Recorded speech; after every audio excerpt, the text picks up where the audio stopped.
You're listening to the Why That Work podcast presented by StoryBrand.ai. If you've ever wondered why certain brands, trends, or cultural phenomena find success while others don't, you're in the right place. Every week we unpack why something worked, then give you actionable insights that you can use in your own life. Now let's dive in with your hosts, Donald Miller and Kyle Reed. All right, I got to get something out of the way. Uh-huh. It's not right that you showed up in a leather jacket. I knew you were going to say that. to talk about Top Gun. You could have. It's a leather motorcycle jacket for those who are not watching us on YouTube. Yeah, you needed to tell me that because I would have done something about that. Here's the reality. I bought this jacket. First of all, I've wanted this jacket for over a year. Yeah, I do too.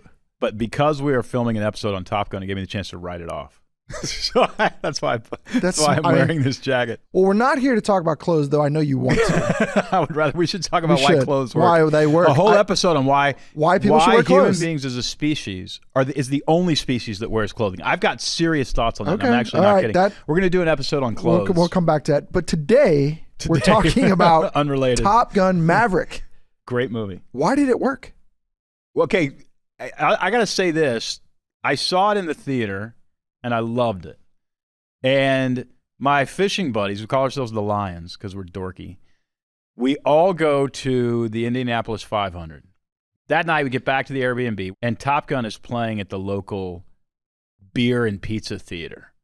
And we just go and we take up the whole front row. Best movie experience of my life with my boys watching Top Gun after the Indianapolis 500. Nobody listening to this has had a better experience watching that movie than I did. The opening scene where he's...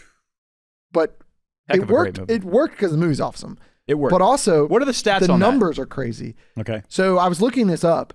The earnings on this movie, it made $1.4 billion globally.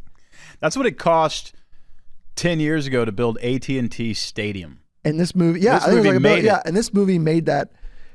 It worked domestically. It made almost $800 million just in the U.S. alone. In a time when everybody was afraid to go to theaters. Yeah. Because of COVID, right? So yeah, it came out in 2022. It was right on the heels of COVID. It was about a year after COVID? So yeah, it was right May. when people might have been trickling back into theaters? Yep. May 27th, 2022.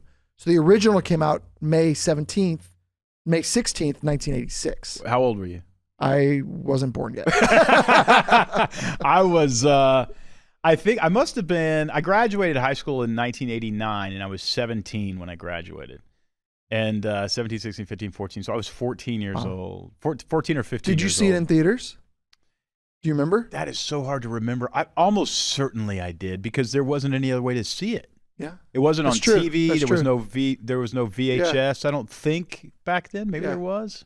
I've got some notes on why the several reasons I think it succeeded. And some of it bleeds into the first one. Yeah.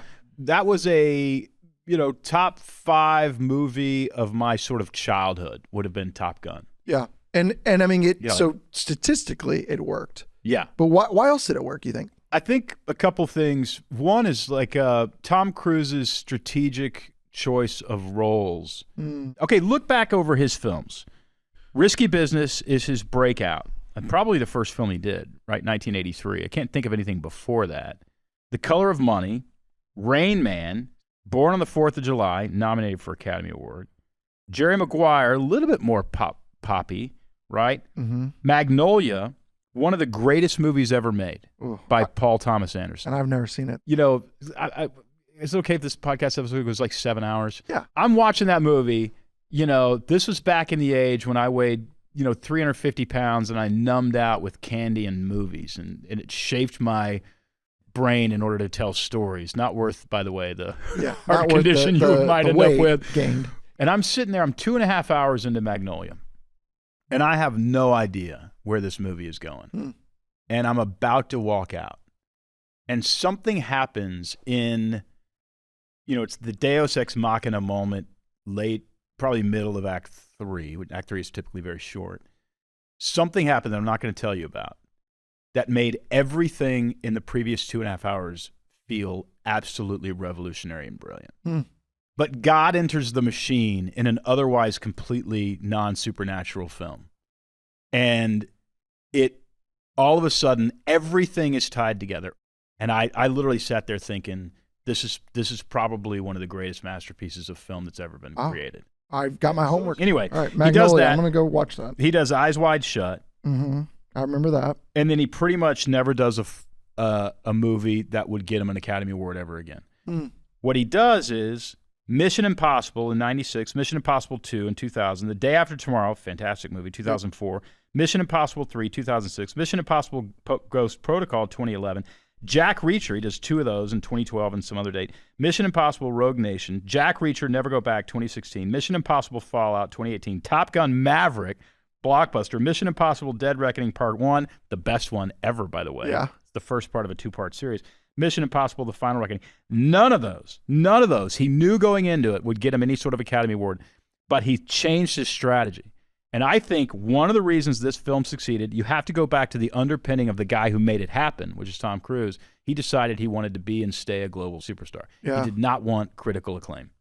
So that's interesting. And so, in other words, Top Gun Maverick was a strategic next film to make as a step in maintaining his global superstardom. Yeah. I think that, for me, that is one of the reasons that you have to go back and say, regardless of the film, we can get into the structure of the film and the formula of the film and all that kind of stuff.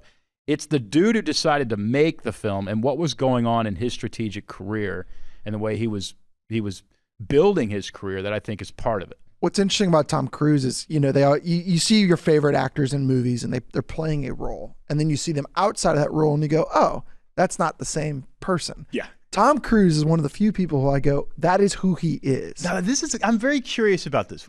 Do you believe that, or do you believe when the camera stops, he doesn't? He's still playing a role for the public. I think he's obsessive about the role, how he appears. Like, he is all in. He does all his own stunts. He does, he embodies this character. And when I think about like Mission Impossible, Top Gun, Jack Reacher, it's kind of the same character. Does he want us to think he's that guy, or do you think he's that guy? Well, I mean, we could get into that even more. Or do you think he's become that guy because he I don't think he knows who he is, but that's a whole. I hope he doesn't hear this. But I kind of agree. But well, no, I think he knows who he is. But I think he's embraced the idea that quote unquote perception is reality. Yeah. As it relates to me interacting with the public. Well, and what was interesting about this was at a time when this movie came out in 2022, everybody was going to streaming because everybody was at home. So all the movie theaters were going, okay, what do we do? No one's going to go to a movie theater because of COVID. So how do we get all these blockbusters that we're trying to make money off? We got to put these on streaming services. Yeah. And Tom Cruise refused to do that because Tom Cruise which loves got him a lot of attention. Movies. Yeah, exactly. And so he held to that. He said, "We are going to do this." Would you say that's an accidental differentiator that sort of made him stand out and drove a little more attention? I think it was brilliant. He held to, but I don't think, you think about, we've talked about this off camera. There are certain people who can get away with that. And Tom Cruise is one who can. But if let's say Ryan Reynolds tried to do that with Deadpool or something like that, right? I don't think it would have worked as well. Well, it's also just not him. Yeah, it's... What we love about Ryan Reynolds is he's such a badass on screen and such a normal guy who would be your friend. Yes. Okay, here's what I'm talking about regarding Tom Cruise. I saw this thing on Instagram or YouTube or whatever where, Tom Cruise is famous for doing his own stunts. So he rides a motorcycle up a ramp and off a 10,000-foot cliff or whatever. Yeah. Obviously not 10,000, like 2,000-foot cliff. The motorcycle's destroyed. Parachute opens up. Tom Cruise lands. Of course, we don't see this in the movie. Yeah. This is just a film. He turns around. He pulls a walkie-talkie out and he says, "Do you want me to do it again? I think I can open my arms a little wider." And he's walking toward the camera as he does this. And I'm like, the dude is filming a movie about the stunt that he does in a movie. Yeah, he's still acting. He's still in it. Yep. He's still acting. Yeah, he's playing a character. And exactly. Yeah. And I think and you remember the Olympics? Remember the Olympics in Paris at the end? Did you see the closing ceremonies where he comes down in a cable? What is that called? It's called rappelling. Oh, he rappels from the top of the stadium. He's playing that character the whole freaking time. Absolutely. I'll go down this path here. So last night, my wife and I took our kids to this movie premiere, and I'm not going to say what it is because it's so bad. No, it wasn't bad, but I don't want these people to hear this. But We go to this movie premiere, and there is a certain person we know, and they are playing a character, and the character they're playing is true on screen and off screen, but it is it's fake. Like, and the character they're playing, they've been playing it for 20 years, and that's their differentiator. And one of the things on the way home was, I asked my wife, I said, You got to say more.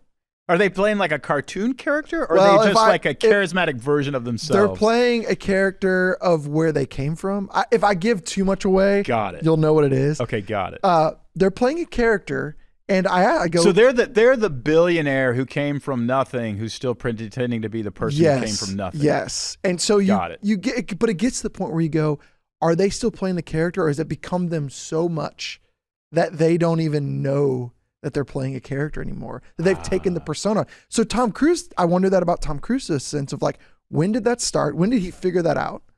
And when did he it just embodies entire Seems life? Like a lot of great leaders do. A lot of leaders that we remember and consider great. Franklin Roosevelt, right? Pretended he wasn't in a wheelchair. Yeah. He would like have his sons or whoever kind of walk him up to the podium, and he would orchestrate. Right, but he didn't want to look weak. He didn't think that people would elect a guy who's in a wheelchair. And of course, this is pre, all television. Yeah. But we're getting to why Tom Cruise succeeded with this movie. That it's part him. Yeah. Well, right. Okay. There's a dude who's making it succeed. Take it a level deeper. This happens in our culture with politics, with celebrities, with music. Do we as Americans, we'll talk America, do we need that person to embody that character, to like them like that? We like it. We do. We like it. We do. I've always said, I don't know that Taylor Swift would be as popular if she were singing about like how frustrating it is that she can't write off her private jet. Yeah. No. That woman is a CEO of a multi-billion-dollar corporation, and that is not what she's singing about. No. She's singing about that girl talked bad about me, and I don't like you, and I'm letting the world know. She's singing about the stuff that like her fans actually deal with. Yeah. I'm sure that like she is ticked that somebody talked bad about her. She's putting out but she's emphasizing the parts that we have in common. Yes, there's got to be some kind of connection point. And the aspirational identity of a woman who will stand up to that dude who broke her heart, and now it's empowering these women to say. There's a lot there. And it makes you wonder, like, some of the success of this movie is like, we like that. Yeah. We like that there's a guy out there who would perform a stunt and like be so focused on the stunt that he knows he's being recorded to make that like, we like that. The whole thing is kind of orchestrated. It could be a little, so we are willing to suspend disbelief. We are going along with you. Totally. We're bought in. And that actually, it works great for theaters, right? Because you're in there. He's an actor. It brings you in. You're all in and you go, that's a little cheesy. Did you get into the fact that he was probably an already intense and competitive person is extra motivated because he had made some serious social faux pas in the decade before this movie came out. I didn't go that far. Married Katie Holmes. Yeah. Marriage didn't work. Yep. Acted a fool, as my mother used to say. Yeah. Stop acting a fool. Yeah. On Oprah. Remember him jumping on the couch? I remember that. Scientology. Mm-hmm. He's taken a massive hit. He's taken a lot of freaking hits that would kill a career. And I think a lot of the stuff that we're talking about is him getting control of his image. No, I got into a little bit of that, not to that degree of him restoring his image. More of I got into him kind of taking on the persona of I'm going to save Hollywood. Like, I'm going to save movies. Okay, that's another question, though. Is that part of the persona? Or is it like, did he mean it? I think he had to admit I think he did. I think he legitimately felt like, I'm going to save this industry because I love it so much. And I think that's why everything I want to be so the freaking authentic. hero. Yeah, and so I was talking to our producer, Bobby, and one of the things he brought up too about this episode, I cheated a little bit and got, some extra help. I don't think that's cheating. But one of the things he told me a story about, he said that at a party, someone overheard Spielberg telling Tom Cruise, like, you saved Hollywood with this movie. And I actually believe that. Because if you think about brought it back where we were at, although it's still struggling, like post COVID, like that time, like 2022, people were not going. I had not seen a movie from 10 or $11 billion a year at the box office to less than one. Yeah, in 1 year. I mean, that 90%. That movie was the first movie I went back to theaters to see because I wanted to see it in IMAX, and I went like by myself in the middle of the day. They can release that on IMAX tomorrow, and it would. Oh, be I would full. go. I would go see it again. Go see it 100%. Yeah. 100%. Okay, let's get into the actual movie. Yeah. And why do you think the movie succeeded? It's the classic of the hero's journey. I mean, it's the formula. It follows everything. And here's the thing: as cheesy as we sit here and talk about that, we love it. We love it. I love it. These formulas exist because they work. Yeah. And so when we talk about formulas, if you've been around me long enough, you've probably heard me talk about Blake Snyder's book Save the Cat. Yep. And Save the Cat is a book that is the most influential book in Hollywood. It's about a 20-year-old book, I think. Mm. And probably every single person who writes a movie or group of people who writes a movie that gets produced has read and been largely influenced by that book. And that book is the formula for how to write a movie. Now, you can actually tell how close somebody gets to the formula and whether or not they're taking sort of creative liberties. And some people can take creative liberties, and it's really great. But the formula is basically there.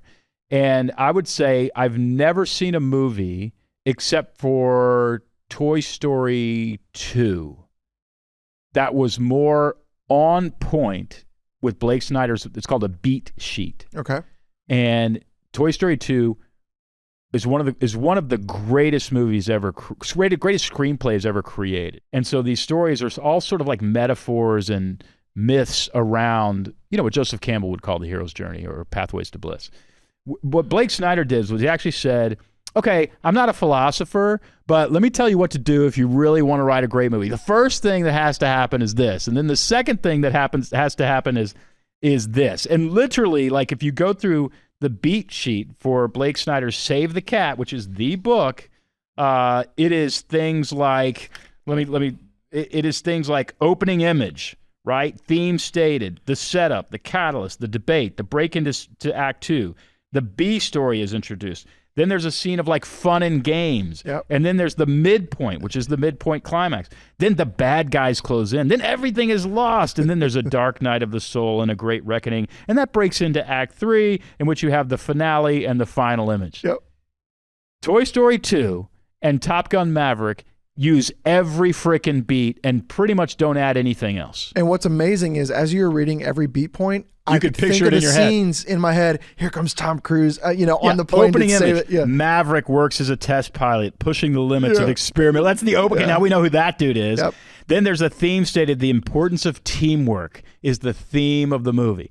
And so if we don't come together as a team, it's not going to work. And so, of course, what has to happen? All this energy that tries to disrupt the team. The drama of the team. Yeah, exactly.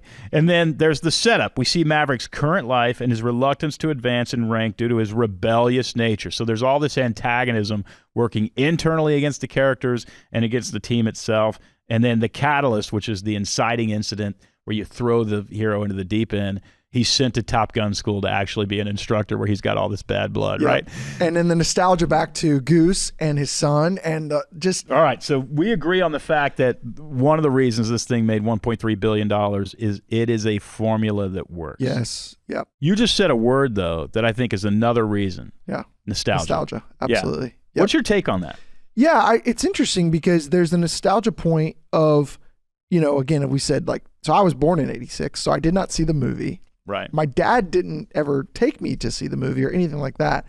But there was a nostalgia feature of hearing the legend of Top Gun. So when I went back and actually watched it, because I wanted to watch the original Top Gun before I went and saw Maverick, I was like, this is okay. This is not amazing, but I get it. I get why this was a great movie, right? But there was some kind of nostalgia to the point of knowing this was a legendary movie, back in the 80s. Then the nostalgia of like Ghostbusters or something. Or Indiana Jones. You're exactly. going back. Yeah. And then there was nostalgia of my dad's generation seeing that, right? And then kind of the bringing in this legendary of Tom Cruise. And so I think part of the reason why it worked was because you had multi-generations participating in conversation around it. Participating in conversations. And also you had the generation with the wallet. Yeah, taking their kids to a $30 see IMAX. Something that meant something to them a long time ago. Now, this is what's interesting.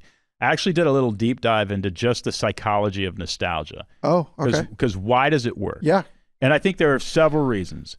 we view the past more favorably than the present because we actually delete all of the boring stuff and the negative stuff from our mind when we look back. The mind is an editor. And so when it actually looks back at a relationship or when it looks back at raising children, it doesn't think about the dirty diapers and the puking on you as you're trying to drive to church. It doesn't think about any of that stuff. It thinks about, it only remembers kind of the positive. And so this is why we get tricked into having like more than one kid. We have like the second and the third, the fourth, like, you know, it just works like that, which by the way is really, really beautiful. So we have selective of memory. Okay. Now here's the real reason though. This wasn't in the research, but this is my proposal about nostalgia, and it ties right into Top Gun. When I watched Top Gun in theaters, and I had to have seen it in theaters, and I probably saw it multiple times. This would have been like one of the first blockbuster movies I'd ever seen. Right? So I'm 53 now. I've seen 100 of them. Oh, yeah. So there's a law of diminishing returns. So it wasn't just that the movie was good. It was that I had a childlike or young adult perspective watching a movie that was good. And so, you know, we've all had the experience where we go back and we watch an old movie that we really loved, and we're just like, huh. Yeah. Why did I love that? Why did I love that? Well, it's because it's the first time. You know, if the first time you ever hear the Beatles versus the 93rd time you hear, makes sense. You know, Love Me Do, there's a law of diminishing returns. All right. So I have to pause you. Yes. A couple things are coming to my brain. Okay. I'm thinking about you, the Lions, sitting on the front row. Yeah. Okay. So all of you probably at some degree, this was your first blockbuster. Yeah, we're all the same kids, age. We're right in there. So you're like brought back to that moment. Bringing back our childhood. Here's something that's interesting, I think. What if this Top Gun movie was terrible? The Maverick. What if Maverick was not shot Which well? has been done. Which has been done with other sequels. So to some degree, you can play off nostalgia. You can play off of character, like a hero, Tom Cruise embodying this guy. You can play off the Blake Snyder's, you know, formula. But if you don't deliver on the actual product of making a killer movie, you can make $500 million. Matter. Yes, you can't make $1.3 billion. And we've seen movies like that where they have all the things, right? So that's something that came up as you were talking about. Like nostalgia works. We see a lot of brands use nostalgia, but if it doesn't deliver, it doesn't work. And I would actually say the fact that that movie was so incredibly formulaic speaks to the humility of Tom Cruise. Because that's good. Me and my buddy Thad went and saw Megalopolis. Okay. It's Francis Ford Coppola's latest film and supposedly his like final masterpiece. This is the man who made The Godfather and The Godfather 2, which are two of the best movies that have ever been made. This movie was pure crap. I was gonna say it doesn't sound good. It was awful. It was absolutely Oh, is this the one you walked out of? I was embarrassed for these actors who are brilliant, right? And it was basically Francis Ford Coppola saying, I am so great that I don't need formulas. I don't need them. So part of the reason why Maverick worked, if I'm hearing what you're hearing, is there's the humility. He didn't trust himself. He trusted what works. Yeah. Best practices. These are the best practices that we know make people want to eat more popcorn and wiggle in their seat. Go see it multiple times. Hope that guy wins, and he just goes, I'm going to nail it. All right, so one more I want to point out in my research of why this worked. If you remember the culture conversation at the time, people were very afraid to talk about America and the positivity of America. And I think the first Top Gun played off of this kind of like American pride. Yep. But at the time, it was in an age. Listen, it was an age. It was during the Cold War. Yeah. Right. There were a lot of nuclear weapons being pointed at each other. Mikhail Gorbachev was finally we went through like alcoholic, die fast Russian leader after Russian leader. I can't even name them all. And then Gorbachev comes along and is willing to work with Reagan. And you know, the media loves to play up bad guy versus good guy. And you had the Berlin Wall. Yeah. That was, I mean, you had an actual enemy. Yes. Or at least a perceived enemy. Gorbachev was not an enemy. He was actually very pro-globalization. And I think with Maverick, they leaned into kind of that pride of like. They did, which goes back into nostalgia because it's not cool anymore to actually say that any country is bad, which is a joke. Autocracies are bad, friends. Xi Jinping is not a good guy. He's not your friend. You know what I'm saying? Go look at Venezuela. Well, and I think that the beauty of the film was they leaned into the pride of the military, of the United States. What is interesting is I don't even know who they were fighting. It was kind of faceless. I think they kind of named them, didn't they? That's what I mean. I don't even remember. Everybody had something in their head. I just remember Tom Cruise had to fly up that bank and hit the perfect shot. Very Luke Skywalker-esque, by the way. But you mentioned there was a point where like a sub point of what you're talking about, and it has to do with nostalgia, and it has to do with a nostalgia about an age in which, at least in perception, there were clear good guys and clear bad guys. And it's going to be very controversial what I'm about to say, but I believe it. There were gender roles. If you look at the masculinity of Top Gun 1 and Top Gun Maverick, right? There was a lot of controversial stuff. Sexism, toxic masculinity, military propaganda, glorification of war, outdated gender roles. You know, the way they handled grief is not the way any therapist would recommend handling grief. It was dudes being primitive dudes. And I think Top Gun Maverick brought specifically that piece of nostalgia back. And I think an American audience missed dudes being able to be dudes. Yeah, no, he leaned into every stereotype you can think of. Well, you got to know what he probably did was he had some sort of data where they were watching those movies and like the 10 things that people liked most had to appear. They even did like the karaoke-ish whatever singing. They're singing in the bar. Yeah. I remember as a kid watching that in junior high and like 17 years old sneaking into bars and we were singing whatever that you've lost that love and feeling. Yeah. We did that 10 times in bars in Houston, Texas, like a bunch of dorks. Like, imagine a 16-year-old fat kid singing to a girl at a bar. Did it work? No, of course not. She's like 27. We couldn't even buy a beer, and we're singing this song. Like, I saw it in a movie. I'm sure this works. Like, who the hell thinks we're fighter pilots? That's so funny. So give me like an Instagram moment, 60-second. Why, in your opinion, did Top Gun Maverick work? If I had to say there's one reason, it goes all the way back to Tom Cruise. It's so true with almost anything that succeeds in life, period. There's a person. There's a person. And that person is obsessive. They are intense. They are competitive.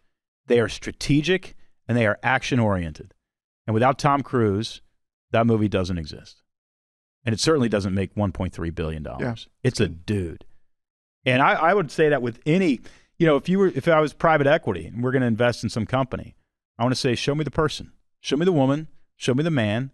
That is the main reason this thing is going to succeed. And if you can't show me that person, we are not betting on that. Period. We're not betting on it because it's not going to work. Ideas don't win. People who spread and believe ideas win. So show me the person. And Tom Cruise is the person. Yeah, love that. And I would say it worked because they knew the rules. And they knew how to work in the environment they were to attract attention. Yes. So they knew. Well, we didn't even get into that as a reason, is the amount of attention about the movie that he was able to generate. And that's some of my favorite examples. I'm always focused on marketing and ideas around marketing. And that's some of my favorite ways people use marketing is a lot of people will go, let's get attention this way, or let's make this, or, so maybe we like draw attention by releasing to theaters, but like they're doing it in a way that doesn't make sense to what they're releasing. And I think what Top Gun Maverick reminds me of is they knew the rules. They then added the rules in to lead to their success. So they said, everybody's going to streaming. Well, this is the perfect movie for theaters. And we're going to bet that people are going to show up. So they knew that this is what everybody's doing and we're going to go this way. A lot of uniqueness, a lot of differentiators. Hollywood actors have their own, have stuntmen, not Tom Cruise. Yeah, not Tom Cruise. Right. But it only works for certain people because I think there are other movies that could have been out there and going, well, Tom Cruise, they did it. They went to theaters. Let's go to theaters too. And we'll get the same success. And it doesn't work. So they knew that if we do these things, we can deliver on a amazing experience. Yeah. We can deliver on nostalgia. Yeah. We have the right guy, to your point, driving the ship forward in Tom Cruise. He's going to do everything he can to make this successful. Yep. That's why it worked. Thanks for listening to the Why That Worked podcast presented by StoryBrand.ai. If you like the show, follow wherever you get your podcasts. And if you're enjoying this on YouTube, hit that subscribe button and leave a comment letting us know what you think and what you want the guys to talk about in a future episode. Curious about how StoryBrand.ai can help you create clear, effective messaging? Well, you can try it out right now and create a free customized tagline for your business. Just go to StoryBrand.ai. Thanks for listening, and we'll see you next time.